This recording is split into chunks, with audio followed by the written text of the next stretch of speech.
Hi, I'm Dr. David Dobson. Welcome to Conversations. Today, my guest is Chebe Polycap Chesifu. Chebe is a doctoral researcher in inclusive and sustainable transport planning at Technion, Israel Institute of Technology. Chebe's research focuses on the impact of road and street designs on walkings as a mode of transport in urban areas of sub-Saharan Africa. We will discuss Chebe's doctoral research today. It's a pleasure to have you on my show, Chebe.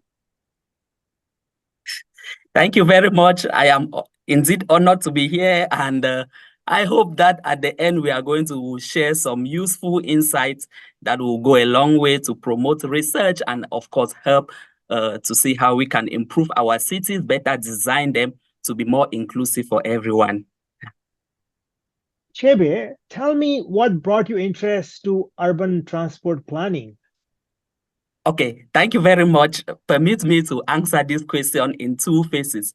First, what brought me into the Department of Urban Planning and then eventually into transport planning itself. So at my bachelor's degree, I actually did my bachelor's degree in the field of geography where I specialize in urban geography. When I completed my bachelor's degree, I observed that the trend at the time, especially in sub-Saharan Africa, more specifically Cameroon, where I'm coming from, was urbanization, in which many people were moving towards the urban centers. Hmm? However, I observed that the urban centers, they were actually growing in what I call a haphazard and disorganized manner. That immediately caught my attention, and I decided to engage in the field of urban planning itself. And in my master's research itself, I was struggling to look at the relationship between what I call urban sprawl, which deals with the haphazard and disorganized development in urban areas, and their relationship with urban planning, with focus on urban master plans, how these aspects of sprawl match or mismatch with urban master plans. And then when I completed my master studies itself, I again observed that after food, shelter, one of the most important needs that people need is transport infrastructures, given that resources are distributed across space. People need to constantly move from one place to another in order to participate in these or in different activities. And in most cases, they need transport infrastructures in order to get to these places. Looking again at my local context, I discovered that while other cities were making progress in their transport networks, mine was not actually the best. That again caught my attention, and I decided to specialize my research in the field of transport planning, where I think I can do my own small contribution in research and see how we can design or how we can make life more comfortable, especially when it comes to developing transport network for people, which is a basic need. And here I am currently doing my PhD in transport planning. Wonderful. Chebe, as you mentioned, your PhD research focuses on inclusiveness of urban roads designed for pedestrians, especially people who are walking in those streets. Can you share a little bit about your research? What are you doing on your All right, PhD? so as you rightly said, my research focuses on road designs, that's the impact of road designs on working as a mode of transport in urban areas of sub-Saharan Africa. So as I said earlier, transport infrastructures are important elements as they both cater for both people and freight. And in most cases, the design of transport network will influence who will benefit from these infrastructures. Mhm. Unfortunately, when you look critically at road designs, you discover that most cases roads are designed in favor of cars, while Mm. people who walk are Yeah, most often relegated. And this yeah. is especially most common in sub-Saharan Africa, as I said, Mm. where transport infrastructure development is mostly guided by budgets. In most Mm. cases, when funds are available, people often design vast express roads with multiple lanes, Mhm. serving cars, giving little or no priority or Mm. consideration for Mm. pedestrians. And when funds are limited, Yeah, in yeah, most cases, they yeah. reduce facilities, or they completely remove facilities for pedestrians, and walking now becomes very challenging for pedestrians. So with this in mind, we discovered that walking in most cases, people consider it as maybe a transport mode that is undignifying, something that is a transport mode for the poor, some they think that it's a default mode of transport. Whether we provide them with infrastructures or not, people can still be able to walk. And in some cases, people think that walking is a transport mode that does not generate work itself. So they tend to neglect infrastructures for people. And the question is, if we can design roads for cars, what about people? What about walking, which is the oldest, the most widely used mode of transport, the most common mode of transport? So this actually motivated me to engage in my research topic, where I intend to look at how these thing road designs, they actually influence walking and thus impact people's mobility, accessibility, livelihoods, and social interactions in urban areas. Chebe, what do you hope to learn from your research? All right. So from my research itself, what I am looking forward to learn is to see how different road design elements and different road design practices, they actually serve or they are not serving pedestrians. In other words, are these road design elements actually enablers, or they are barriers to people who are walking? Again, looking at my case where I come from, where we discover roads sometimes often used as places where people sell goods along the road, sometimes in very dangerous situations, being exposed to risks of accident. What I'm looking forward to is how can we actually design roads that can serve as a place for income generation, while guaranteeing the safety of people who are actually doing these activities in order to earn a living along roads. And then finally, I also intend to see how roads how do roads actually enhance social interaction between people, especially those who are living along roads? Are they more of a barrier that's separating people, or they help to bring people so closer together and make them interact more? So these are some of the things that I am looking forward to learn in my research. Nice. Chebe, what approach are you taking in conducting your research study? Okay, so for the research approach itself, I intend to embark on what I call a nested case study, which involves three cities in Sub-Saharan Africa in three different countries, including Bamenda, which I bring Bamenda, that's from Cameroon, as an urban area that is mostly dominated by what I call basic roads. And then the case of Cape Town, which is in South Africa, which features in the study as an urban area that is mostly dominated by car-oriented roads.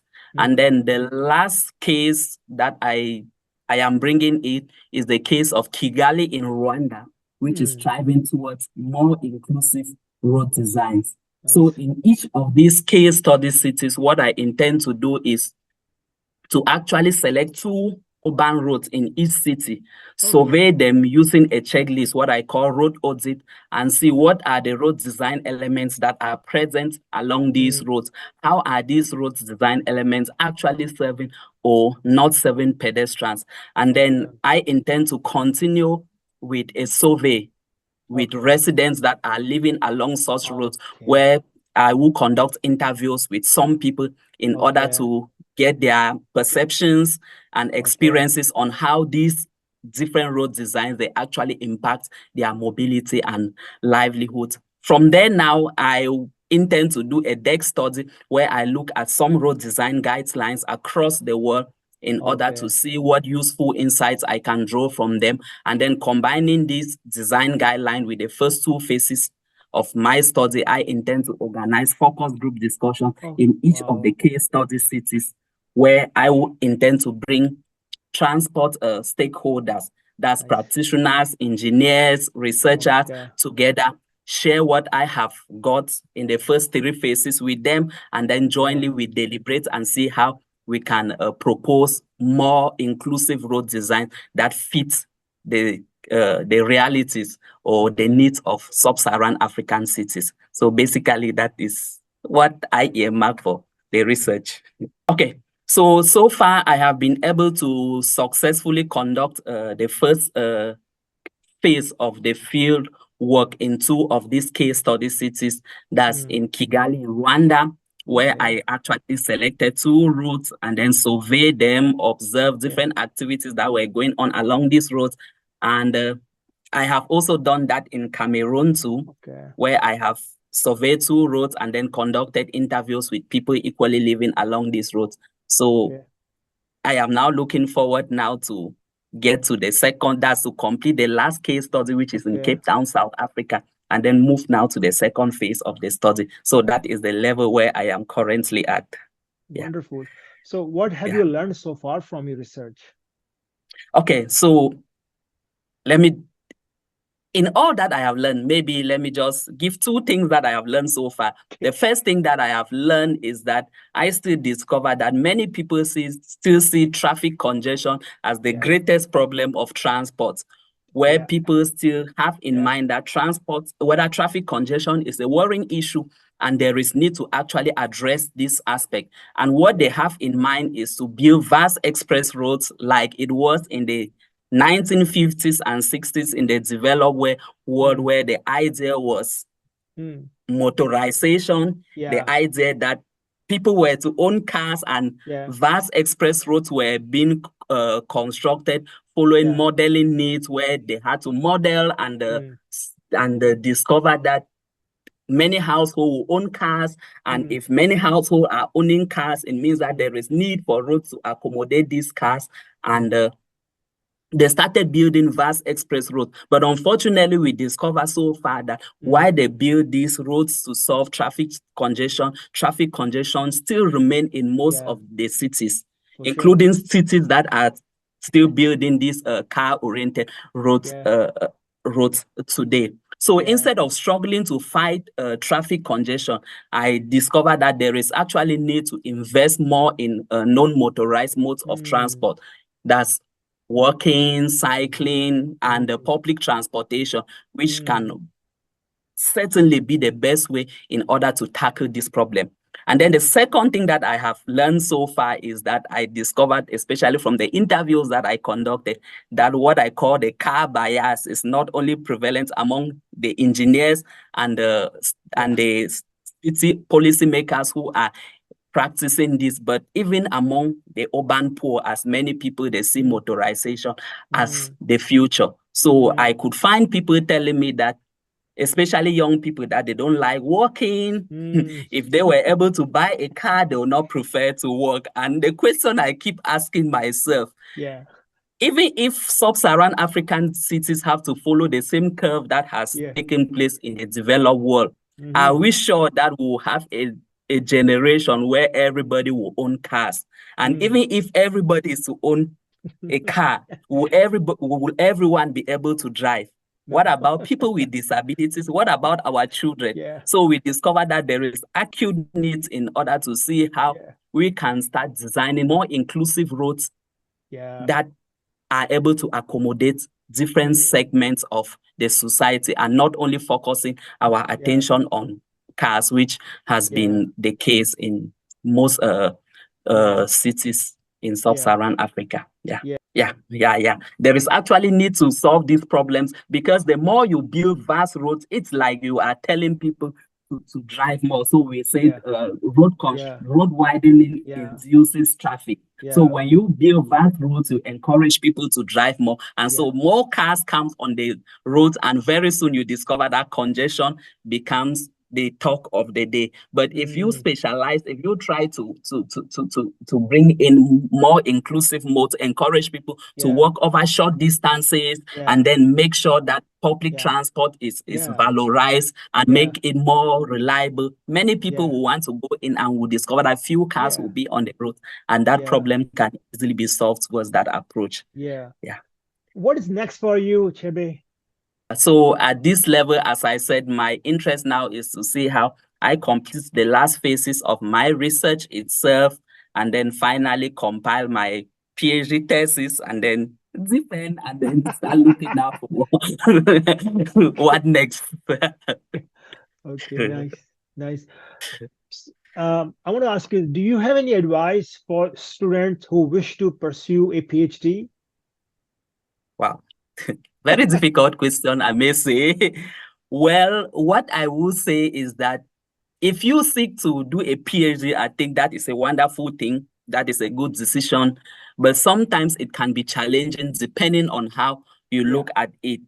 One of the key things that I will say is that for you to do a PhD, especially as an international student like me, you need to be determined, you need to be intentional in what you want to actually do.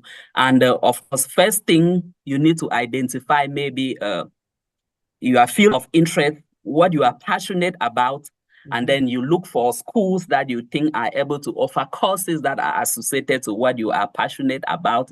And then hopefully you look for a supervisor, try to find more about who your potential supervisor is, because that is the person you are to work with throughout your PhD career. So there is always need to maintain a very cordial relationship with your supervisor, because he has a lot to play as far as your research is concerned. And then secondly, when you finally get admission and you start your PhD, I will say, don't forget your goal. Remain focused towards your goal, which is to get your PhD. Try as much as possible to avoid things that do not help you or things that do not add value towards your PhD research, and make sure you don't get yourself into relationships that will put you into problems. This is very critical, because sometimes people come and then they forget their goal, and then they get to relationships or they get into activities that derail them from their original focus. So you need to be intentional, as I said, and remain focused towards what you are looking for, which is achieving your PhD. So I must confess, I always tell myself that I think I have one of the best supervisors in the world. He is very understanding, Professor Karel Martins. Yeah, so I came to know him when I thought of doing a PhD abroad, and I started researching on who can be a potential supervisor for me in the field of transport, and I came in contact with him online. I read about his work. He specializes in transport justice. I was motivated, and then I shared my experiences, just like I said, with him, and he became interested and saw the need for valorizing working, especially in the African context where many people work. So together we developed the PhD research that I am currently doing now. And so far, he has been very understanding, and he has been able to give me very useful insights that has helped me so much in my journey. And then together too, we have a wonderful lab here with about 8 PhD students. We have meetings almost about twice every month. And then we are able to share our research together, see how we can help each other. So we have a very cordial relationship here, which has really helped me in my PhD journey so far, I must say. So what keeps me going, as I said, is my determination and my zeal. From childhood, I had always aspired to reach the highest level of education, which was getting a PhD. And each time things I am going astray or I am going out of this, I remind myself that, remember, you had vowed to get to the peak of academics, which is getting a PhD research. So that motivation keeps me going. It keeps me on the track, and I keep on looking towards that until I achieve it. Thank you for your time, Chebe, and all the best in completing your PhD. Thank you very much. I am indeed happy for the time we have spent together. Once more, thank you for inviting me to your platform.